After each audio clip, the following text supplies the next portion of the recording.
Semangat pagi pemirsa, selamat berjumpa di dalam forum tanya jawab mengenai productivity dan quality management. Saya Nunung dari PKM Consultant. Pada kesempatan kali ini akan menjawab pertanyaan dari para pemirsa berkaitan dengan workload analysis. Nah, pada kali ini ada beberapa pertanyaan yang serupa yang nanti mungkin akan saya jawab secara bersamaan.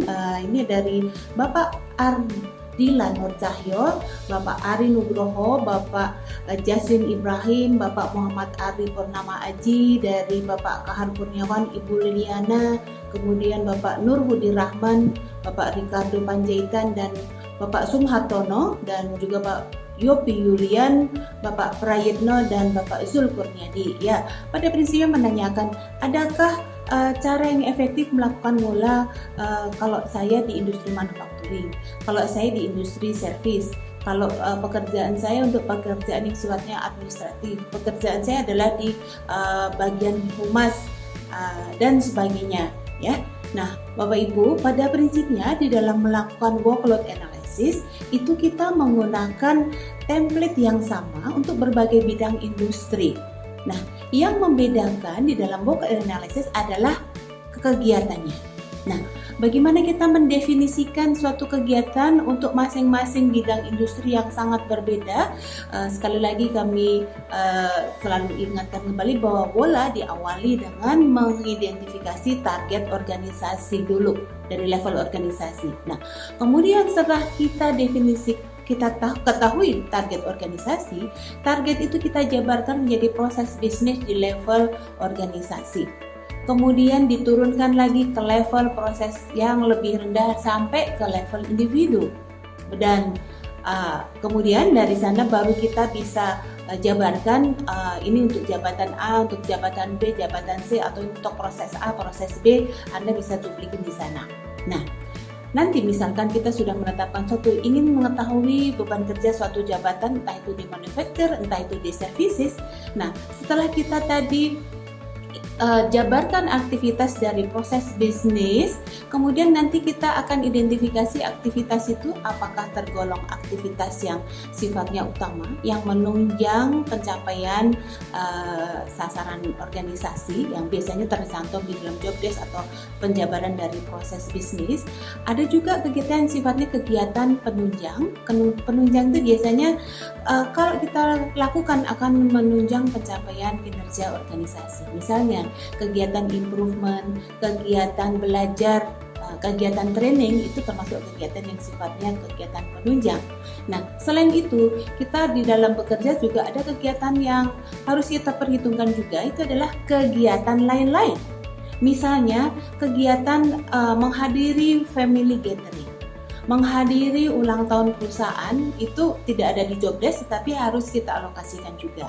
Nah, jadi setelah kita identifikasi kegiatannya, baru kemudian kita baru bisa mengidentifikasi seberapa sering kegiatan itu kita lakukan dalam satu periode waktu, frekuensi dalam hal ini. Kemudian dari setiap kegiatan tadi kita akan bisa ukur berapa waktu penyelesaiannya untuk satu kali kegiatan. Nah, sehingga dengan demikian nanti Bapak Ibu bisa menghitung jumlah manpower optimum dengan perkalian antara frekuensi kegiatan tersebut dikalikan durasinya dibagi dengan total waktu kerja.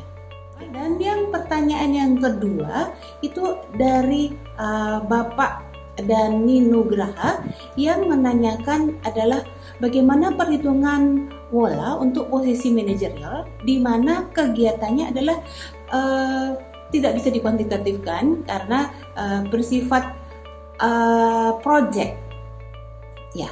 Nah, betul Bapak Ibu. Nah, sama juga pada dalam kita menentukan kegiatan, kita harus bisa mengetahui adalah kegiatan apa yang dilakukan oleh satu jabatan tadi.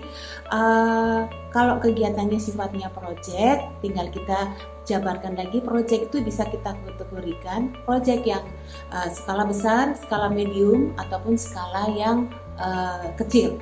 Nah, untuk mencapai target tertentu harus berapa banyak proyek harus dilakukan, kemudian durasinya berapa. Nah, di sana Bapak Ibu juga bisa melakukan perhitungan beban kerja untuk pekerjaan sifatnya proyek.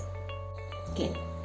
Kemudian yang terakhir adalah bagaimana untuk pola dari pekerjaan yang sifatnya manajerial yang merupakan jumlahan dari pekerjaan yang ada di bawahnya. Tentunya Bapak Ibu sekalian, apakah kalau beban kerja manajer itu merupakan jumlahan beban kerja dari bawahannya? Tentunya tidak, karena beliau tidak melakukan pekerjaan yang sama dengan bawahannya. Nah, kembali kepada definisi kegiatan, untuk mengetahui kegiatan manajer, tentunya kita turunkan dari proses bisnisnya tadi.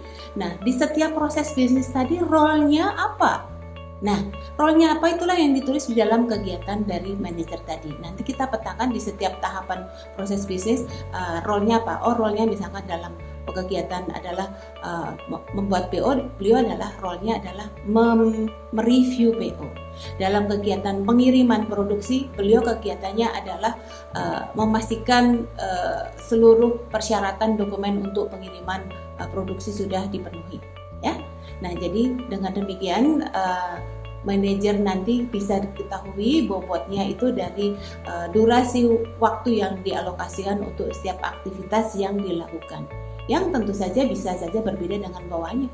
Bisa saja bawahannya itu beban kerjanya melebihi dari yang saat ini ada, atau mungkin juga dari manajer tadi beban kerjanya sebenarnya masih di bawah dari yang seharusnya. Demikianlah pemirsa tanya jawab pada kesempatan kali ini. Terima kasih atas perhatiannya. Sampai jumpa di lain kesempatan. Saya Nunung, salam improvement.